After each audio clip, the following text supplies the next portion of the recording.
Congratulations to Tom Brady and the Tampa Bay Buccaneers for winning the 2021 Super Bowl, right? And I want to make this video because, I have a love-hate relationship with Tom Brady.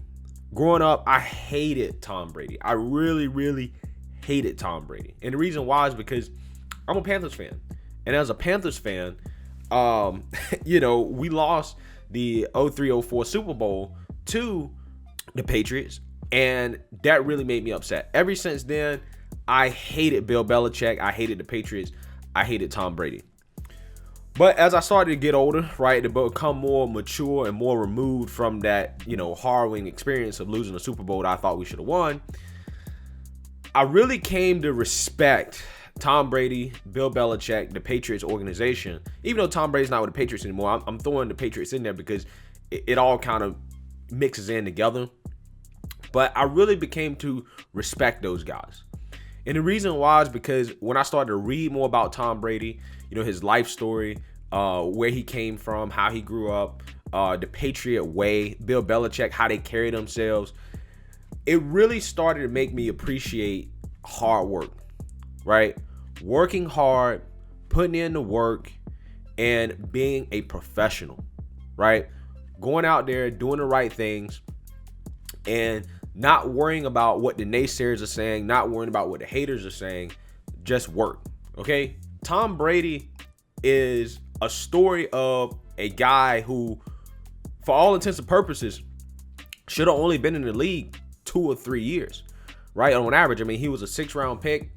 Nobody expected him to become the greatest quarterback ever, right? And in a league where you have the Patrick Mahomes of the world, the Lamar Jacksons, the Cam Newtons, the super athletic, talented quarterbacks that are obviously the future of the NFL, seeing somebody like Brady, right, who again is not an impressive looking guy, right, physically, even compared to the average person, really, win like this, I think, again, it's just so inspirational, especially if you consider just how much work the man has put in, how hard he works, his work ethic. I heard the guy watches film all the time. He's obsessed with football. Obviously, the guy's trying to play until he's at least 45 years old.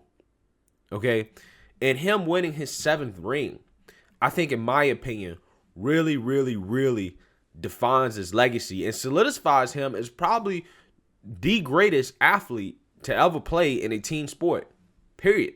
Right? I think it's obviously a competition between him and Jordan, but honestly, I could see an argument for either one and not be mad at you for making that argument. You know what I'm saying? Like, both are just incredible, right?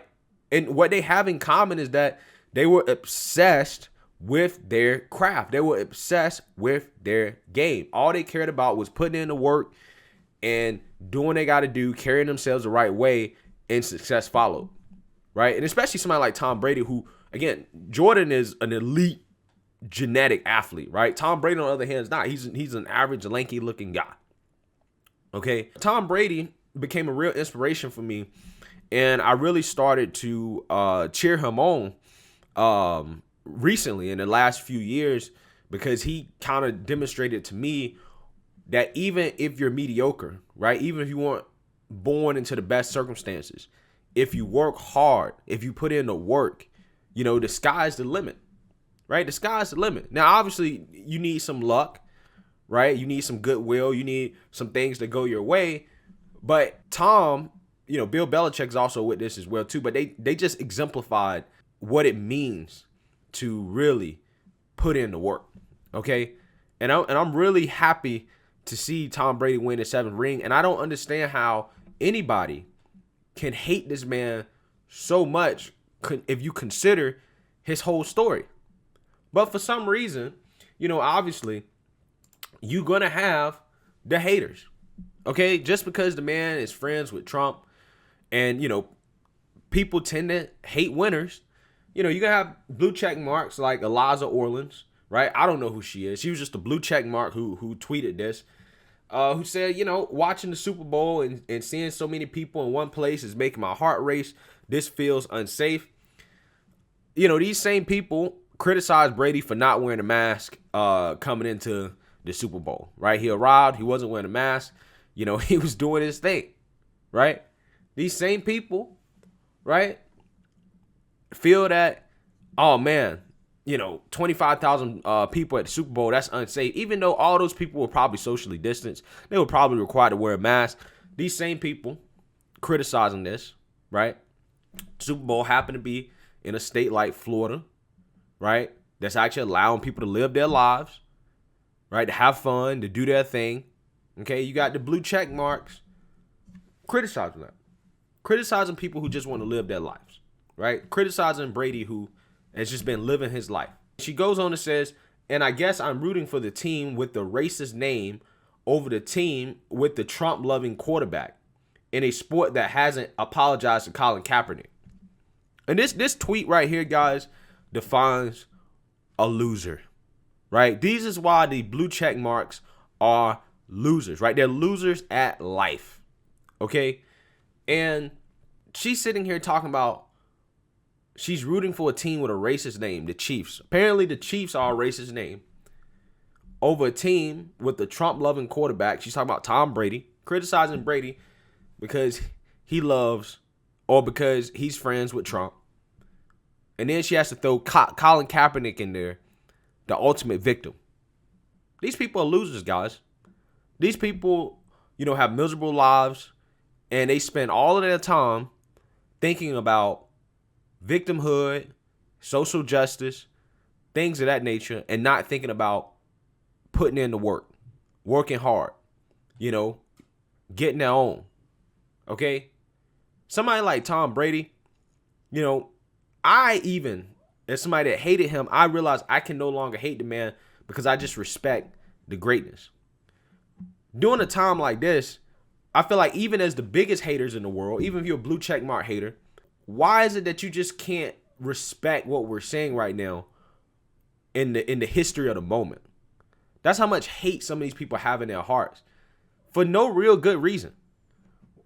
They don't know anything about Tom Brady except the fact that he, is friends with President Trump, which by extension, according to them, makes him a bad person. Okay? And on this same day, the blue check marks couldn't help but to get Colin Kaepernick trending on Twitter, right? Colin Kaepernick is trending. Why is Colin Kaepernick trending the morning of the day after the Super Bowl? I don't understand.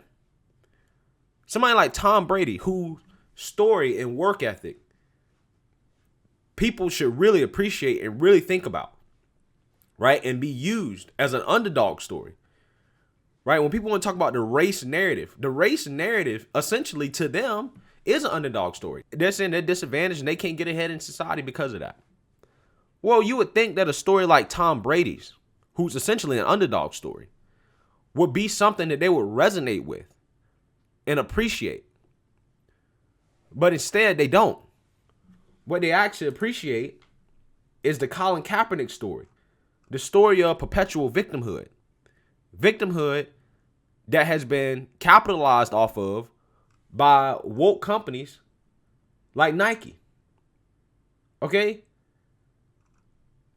This guy's a victim. They're saying Colin Kaepernick, who, again, was a superstar athlete, had all the athletic talent in the world, came close to winning his own Super Bowl, but ultimately flunked out of the league because he wasn't taking football seriously like he should have. And he became more obsessed with being an icon and a martyr than he was being a football player.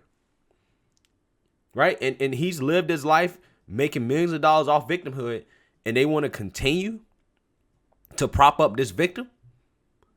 When the underdog story, the story that all the people of color, right, so-called people of color, should be paying attention to and learning from is Brady. That's a story that people should be paying attention to. If you're a black person in America, right, if you're in a disadvantaged situation, Kaepernick is not the story you should be paying attention to. Brady is the story you should be paying attention to. Brady is the guy that is most similar to this situation. Okay? So why is it that these woke revolutionaries, instead of promoting Tom Brady's story, they want to promote Kaepernick's story? Because they're losers. That's why they're miserable. They're losers. And they don't understand what it really takes to be successful in a capitalistic society. You got to work hard and you got to work smart. Tom Brady exemplified that. I mean, look at his game. Guy obviously studies film, right? Guy obviously puts in the work. But he also, like I said, he plays smart. He doesn't put himself at harm's way. You know, he doesn't get injured that much, again, because he doesn't put himself in harm's way. He understands the game. And he's the greatest of all time because he put in the work. Not because he victimized himself, not because he said, oh, I'm not as talented as Mahomes. I'm not as big as Cam Newton. I'm not as fast as Lamar Jackson. Right? He's not even, I mean, Tom Brady's not even talented as Peyton Manning. He's not talented as Aaron Rodgers. So, I mean, he's at significant disadvantages. But he put in the work and he did what he can do to be the best version of himself, and the best version of himself, despite the disadvantages, will still allow him to become the greatest quarterback that we've ever seen. That should be the moral of the story. That's what we should be telling young people who are in disadvantaged situations. Work hard. Nothing in life is given to you. You just got to put in the work, become the best version of yourself, and things will fall into place. And that's the Tom Brady story, guys. So I appreciate Tom Brady. Tom Brady's been an inspiration for me. I congratulate him again on winning his 7th Super Bowl. And who knows, maybe he'll win an 8th. Wouldn't be surprised. The man deserves it. Let me know what you guys think. Make sure you like, comment, and subscribe. Most importantly, share a Black conservative perspective. Peace.